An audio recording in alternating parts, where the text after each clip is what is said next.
Assalamu alaikum, ihr Lieben. Willkommen auf meinem Kanal zu einem neuen ketogenen Rezeptvideo von mir.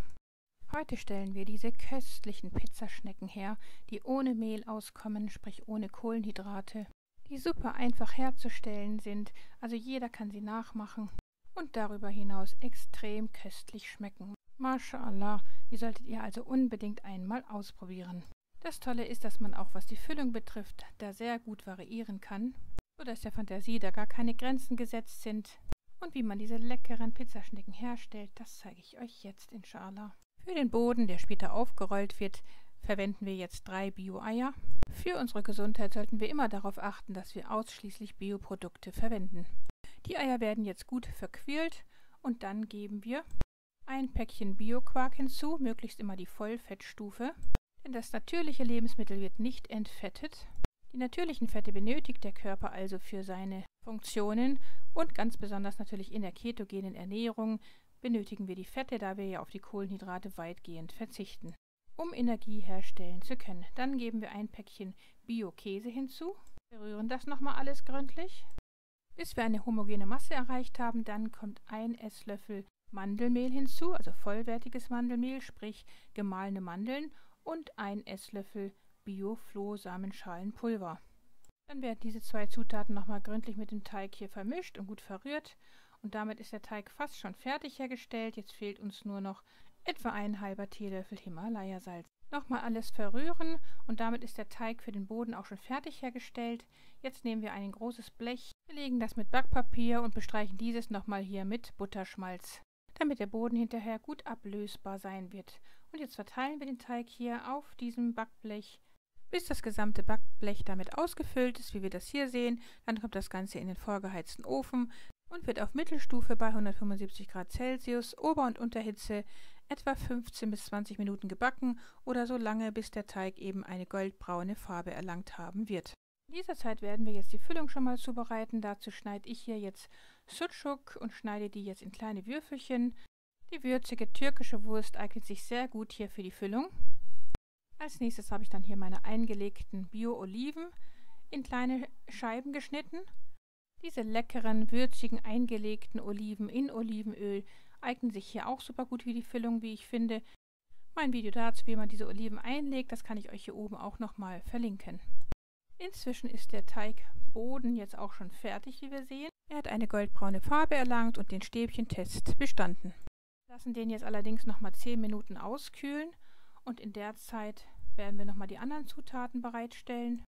Und sobald der Boden fertig abgekühlt ist, gebe ich als allererstes hier meinen Wunderlauchpesto auf diesen Boden und bestreiche den kompletten Teigboden mit diesem leckeren Wunderlauchpesto. Da jetzt die Wunderlauchzeit natürlich vorbei ist, könnte man stattdessen aber auch aus der Knoblauchsrauke ein Pesto herstellen. Mein Video dazu werde ich euch hier oben nochmal verlinken. Als nächstes habe ich jetzt hier meine übrig gebliebene Soße vom Vortag benutzt. Ihr könnt aber auch einfach eine ganz normale Tomatensoße, wie man sie für die Pizza herstellt, dafür benutzen. Eine rote Tomatensoße würde auch sehr viel schöner fürs Auge aussehen. Deshalb möchte ich euch die auf jeden Fall empfehlen. Und über diese rote Tomatensoße, die eigentlich jetzt drauf kommen sollte, geben wir dann halt die vorher geschnittene Sucuk-Wurst und eben auch die in Scheiben geschnittenen eingelegten Oliven. Aber wie schon anfangs erwähnt, könnte man hier variieren und wirklich für die Füllung verwenden, was man gerne möchte und was einem sehr gut schmeckt.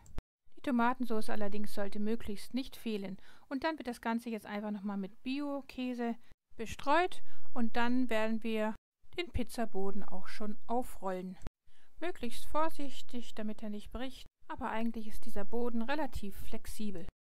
Und sobald wir die Rolle hergestellt haben, dann bleibt uns nur noch diese in kleine einzelne Segmente zu schneiden und dadurch diese Schnecken herzustellen. Die Scheiben, die wir dann schneiden, sollten ungefähr 2 bis 3 cm dick sein.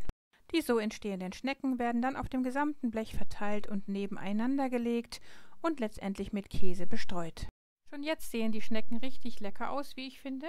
Den Käse werden wir nur relativ dünn darüber streuen, also nicht als dicke Lage, sondern als dünne Lage, damit man hinterher die schönen Schnecken auch erkennen kann und diese am Ende auch wirklich schön fürs Auge aussehen werden.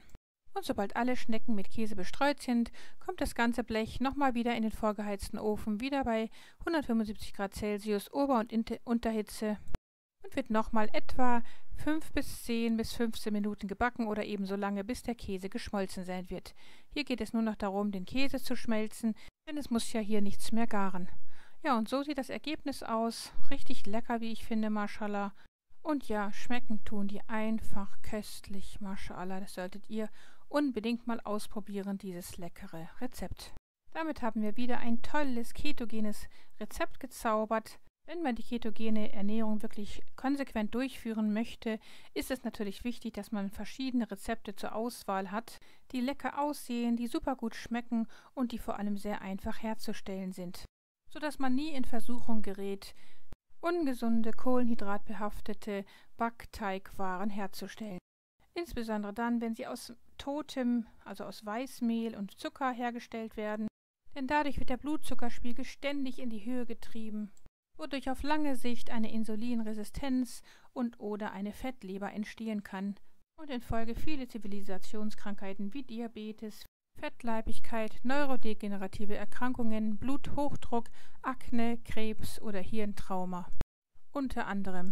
Mein Video zur ketogenen Ernährung werde ich euch hier oben nochmal verlinken, worin unter anderem auch nochmal die Vorteile der ketogenen Ernährung erläutert werden. Aber selbst für diejenigen, die sich nicht konsequent ketogen ernähren, so trägt auch schon die Low-Carb-Ernährung, also die kohlenhydratarme Ernährung, sehr viel zur Gesundheit bei.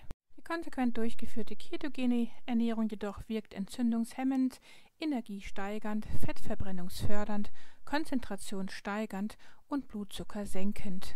Weshalb es sich wirklich lohnt, sich täglich solch leckere Gerichte zuzubereiten. Wichtig ist allerdings dabei immer, dass man auch nie auf das gesunde, frische Biogemüse am Tag verzichtet. In Form eines frischen Salates mit gesunden Sprossen dazu. Mein Video zu den Sprossen verlinke ich euch hier oben nochmal. Täglich ein frischer Salat mit gesunden Sprossen und viel Grünzeugs ist daher sehr wichtig, gerade bei der ketogenen Ernährung, damit man genügend Vitamine aufnimmt. Ja, damit ist ein weiteres leckeres ketogenes Rezept beendet. Wenn euch das Video gefallen hat, dann würde ich mich sehr über einen Daumen nach oben freuen und wenn ihr das Video mit vielen Menschen teilt, damit dieser Kanal fortbestehen kann. Vergesst auch nie, das Glockensymbol zu betätigen, damit ihr kein Video in der Zukunft von mir verpasst. Liebste Grüße, Salam Alaikum, eure Mariam.